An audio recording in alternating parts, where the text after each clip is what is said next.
What's up, everybody? It's Eternal here.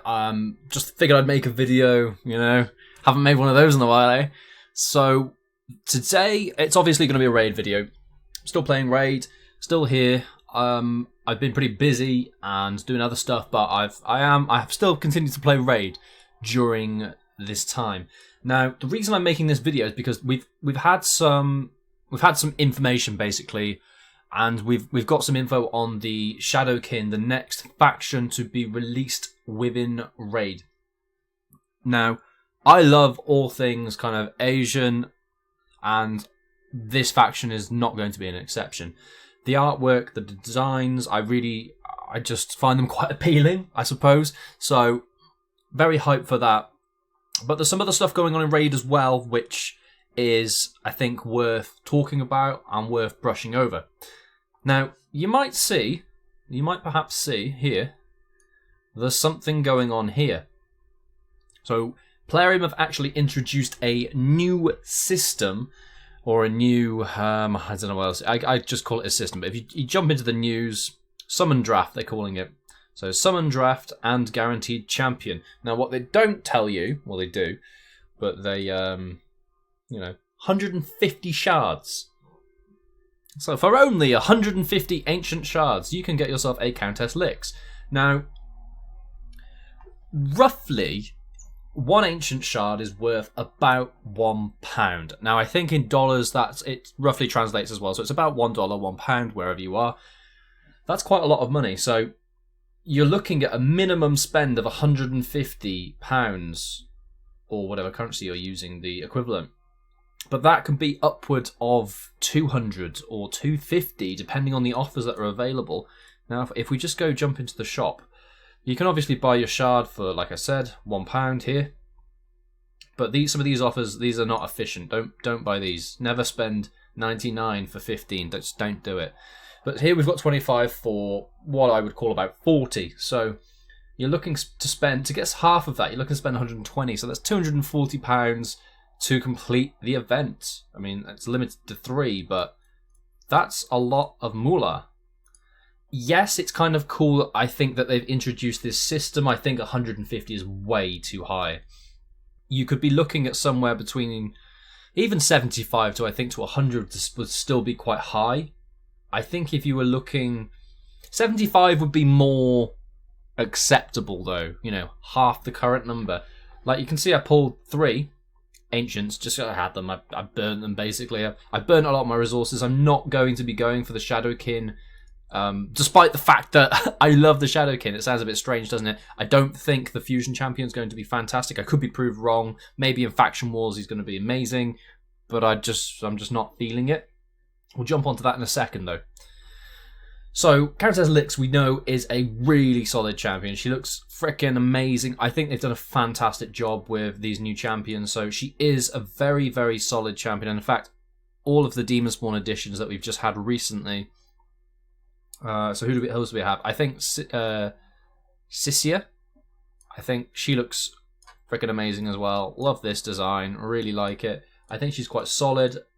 But, of course, Lix goes with Astralon, who is a Sacred Order, right? Yeah. So he was the Fusion previously. He also looks kind of cool, but I think Lix looks even better. But he's pretty solid on his own in a variety of places. Not so much in Clan Boss, but dungeons, etc. He's pretty good. But essentially, they are. It's carrot and it's the carrot and the stick as always. 150 shards. I like the idea. I like the concept. I think the concept is okay. However, I don't like the 150 requirement. I think that's a terrible idea. And it's again, the greed that we see from Plarium. It's kind of to be expected, I suppose. So, yeah. It's a bit of a shame, but it's kind of the way the company operates. And should we expect anything else? I don't know.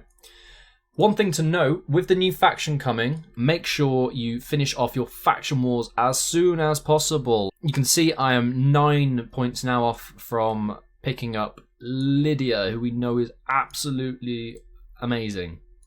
So I just need to finish 21 on the Lizardmen and I'm pretty close on the Banner Lords. I've just been mopping up my faction wars the past couple of weeks. The good thing about when a new faction comes out, if you remember with the Dwarves, if you weren't playing when the Dwarves came out, then you might not.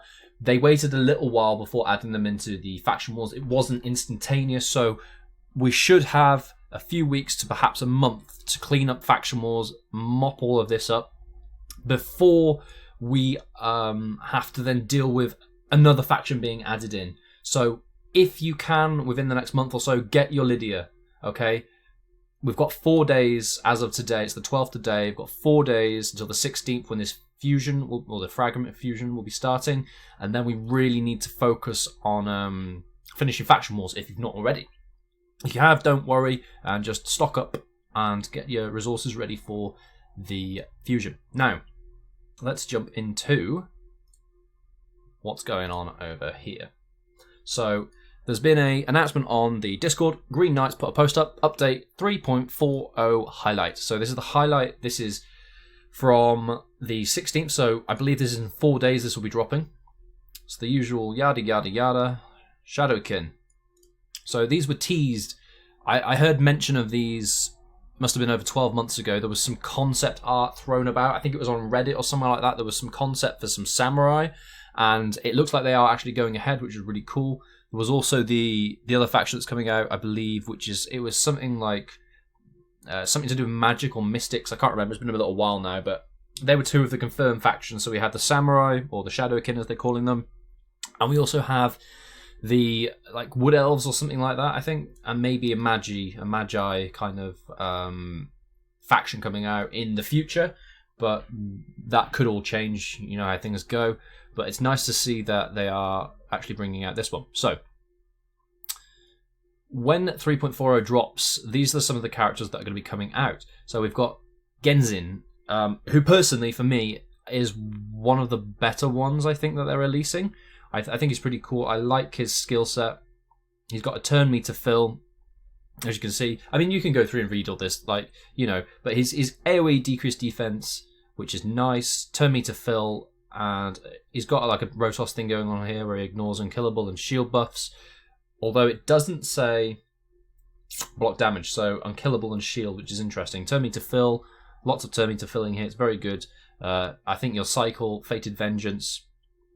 And just out of curiosity, are most of them attack based? They are. They did say that they're going to be attack heavy, so expect to, be building very glass cannon fast type characters, so that's kind of cool. So who I imagine will specialize in going first, cycling their turn meter, if you were to use an arena and places like that. In faction wars, they'll be interesting. They've got a lot of turn meter steal as well. So Yoshi the Drunkard is the fusion. So he has a force affinity legendary support. So if he's support, I would guess he's either going to be based on attack or he could even be HP. I don't really know. I don't know what his main stat's going to be, but he's support, so we'll find out. His aura's pretty nice. All ally speed and all battles by 19, so that's really solid. Got passive here. It fills his champion's turn meter by 4% each time that enemy receives a buff. That could be insane in arena and faction wars. It could be really, really insane. He's got the True Fear, so I guess you can use him as an arena cutter or something like that, right? So the enemies buff up, you sneak in, you True Fear, 75% chance on enemies under increased attack. So Arbiter, he's kind of an Arbiter counter. Arbiter pops off, and you get a chance to True Fear the whole team, and then it's kind of a coin flip if they get their turn or not, and so you kind of focus on going second and just kind of cleaning up. He's got a stun on his A1. Attack 2 times at random. Yeah, I don't really like the random. Has a 75% chance of placing decreased accuracy and HP burn. So that's kind of lackluster.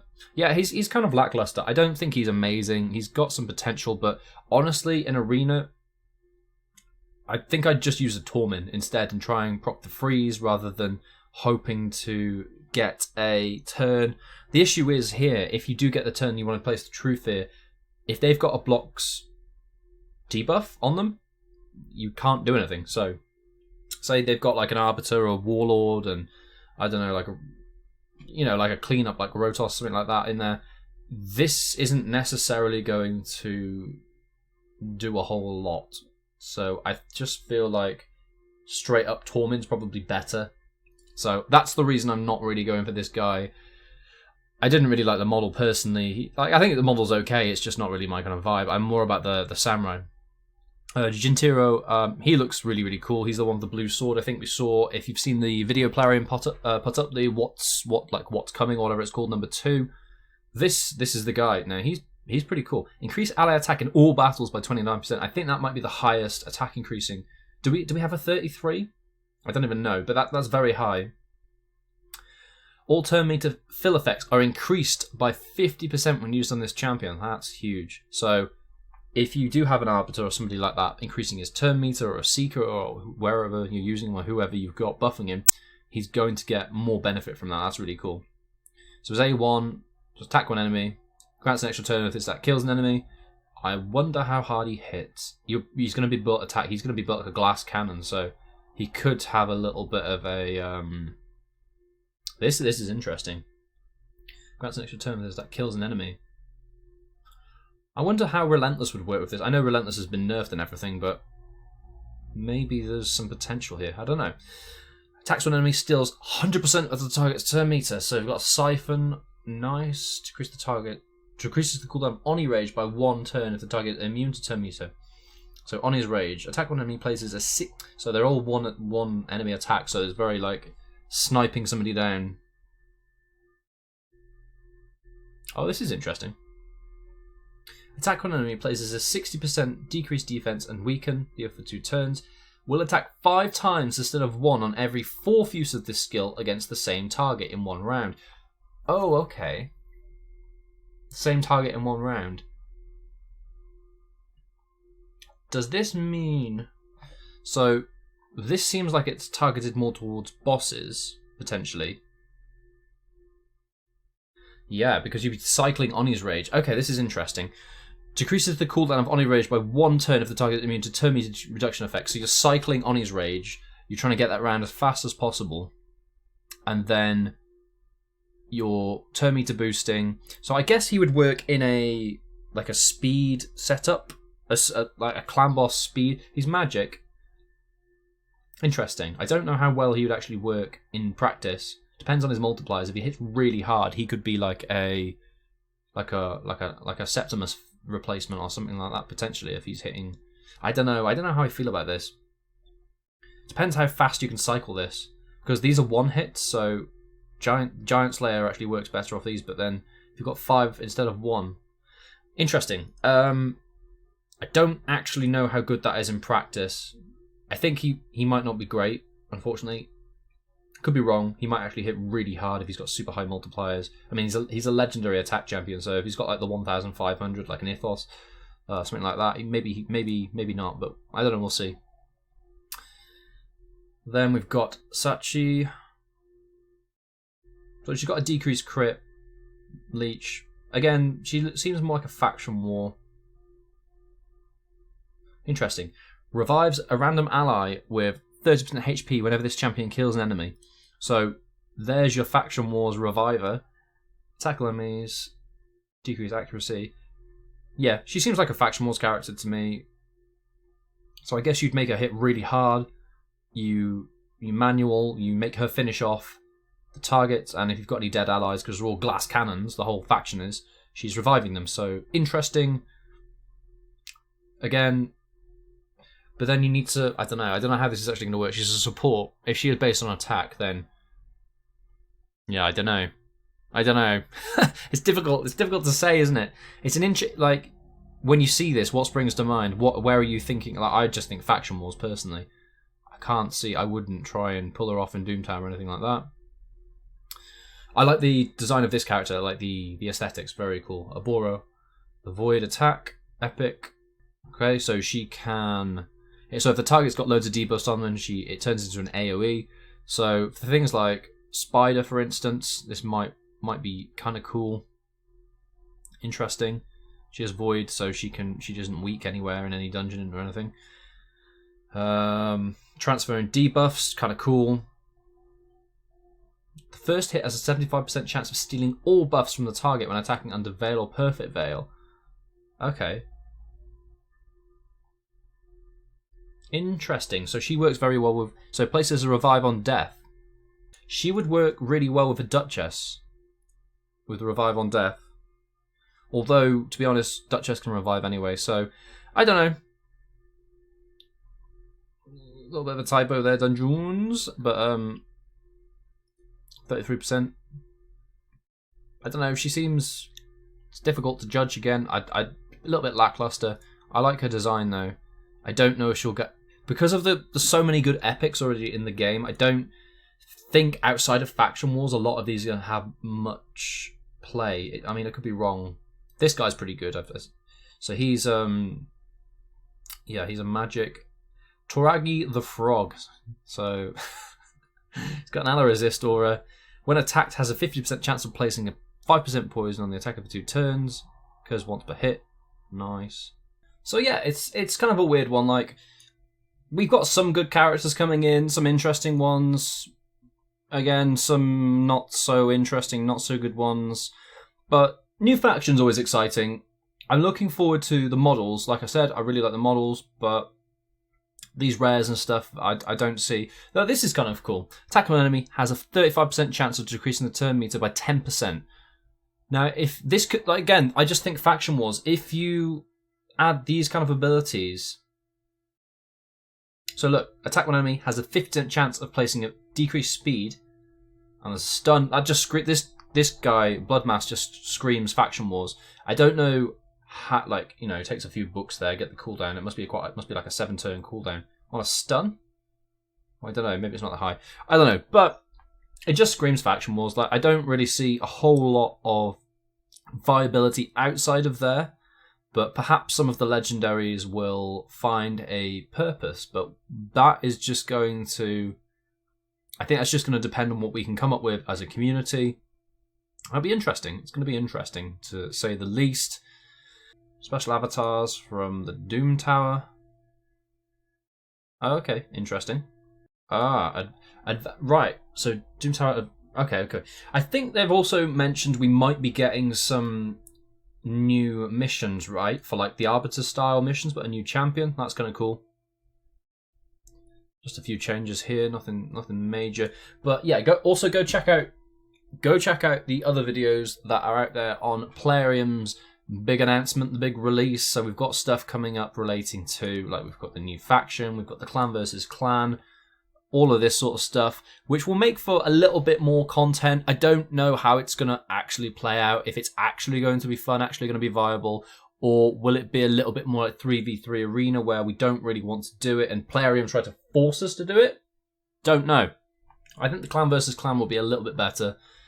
We've got maybe some PvP style stuff going on. It's going to be interesting. I don't know how it's actually going to play out. I'm not going to speculate. I'm not going to, I don't get my hopes up too high, but at the same time, I don't like to put too much of a downer on Plarium. But we'll see. New faction. There we go. What do you think? Leave a comment. Thank you for watching, and I'll try and be consistent with videos. I'll see what happens. I'm in the process of moving house, so that might not happen. But anyway, catch you in the next one.